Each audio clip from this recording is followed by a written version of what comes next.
Jumpa kembali di Sharing Firman. Tema Sharing Firman hari ini adalah lisanmu menunjukkan karaktermu. Mazmur 141 ayat ketiga. Awasilah mulutku ya Tuhan, berjagalah pada pintu bibirku.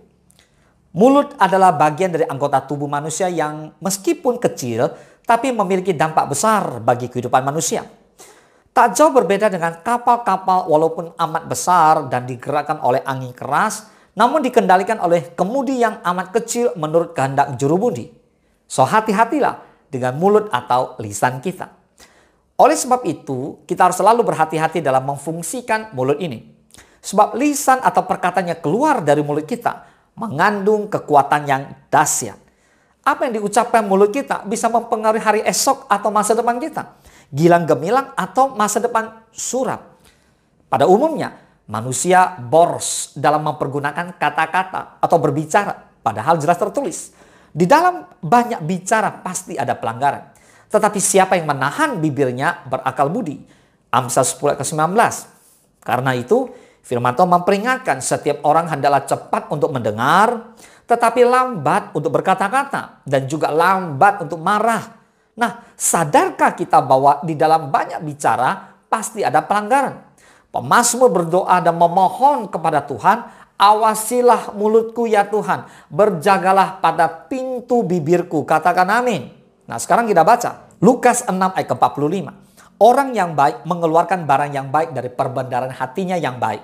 Dan orang yang jahat mengeluarkan barang yang jahat dari perbendaharaan hatinya yang jahat. Karena yang diucapkan mulutnya meluap dari hatinya. Lisan adalah cermin hati. Apa yang keluar dari mulut kita menunjukkan siapa kita sebenarnya. Kata-kata kita dapat membangun atau meruntuhkan atau menguatkan atau melemahkan, membawa damai atau menciptakan konflik. Sekarang kita lihat 3 hal yang berkaitan dengan lisan kita atau kata-kata kita. Yang pertama, kata-kata mencerminkan hati. Yesus mengajarkan bahwa perkataan berasal dari isi hati. Jika hati kita dipenuhi kasih dan kebenaran, maka perkataan kita juga akan mencerminkan hal itu.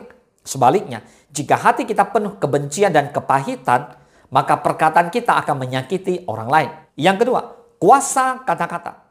Amsal 18 ayat ke-21 berkata, hidup dan mati dikuasai lidah. Siapa suka menggemakannya akan memakan buahnya. Artinya, kata-kata kita memiliki dampak besar. Bisa memberikan kehidupan atau justru merusak. Oleh karena itu, kita harus berhati-hati dalam berbicara. Dan yang ketiga, menjaga perkataan dengan hikmat Tuhan. Yakobus 3 ke-5 dan ke-6. Demikian juga lidah walaupun suatu anggota kecil dari tubuh namun dapat memegahkan perkara-perkara yang besar. Lihatlah betapapun kecilnya api, ia dapat membakar hutan yang besar. Lidah pun adalah api yang merupakan suatu dunia kejahatan dan mengambil tempat di antara anggota-anggota tubuh kita sebagai sesuatu yang dapat menodai seluruh tubuh dan menyalakan roda kehidupan kita. Sedang ia sendiri dinyalakan oleh api neraka. Yakobus 3 ke-5 dan 6 mengingatkan bahwa lidah adalah anggota tubuh yang kecil tetapi sangat dahsyat. Mengapa? Karena dapat menyalakan api besar. Oleh karena itu, kita harus menyerahkan lidah kita, lisan kita kepada Tuhan dan berbicara dengan hikmat dan kasih. So, kesimpulannya, sebagai orang percaya, Bapak, Ibu, dan Saudara, kita semua dipanggil untuk menggunakan lisan kita untuk memuliakan Bapa di surga dan membangun sesama. Mari kita belajar berbicara dengan kasih, kebenaran, dan hikmat. Supaya hidup kita menjadi kesaksian bagi dunia. Nah, ada 2 pertanyaan yang perlu saya tanyakan di sharing firman hari ini. Kita lihat yang pertama. Apakah perkataan saya membangun atau menjatuhkan orang lain? Ayo, bertobatlah. Jika perkataan saya membangun orang lain, ya puji Tuhan. Kalau tidak, cenderung menjatuhkan orang lain, ya bertobatlah. Nah, yang kedua, bagaimana saya bisa lebih bijak dalam berbicara sesuai dengan firman Tuhan?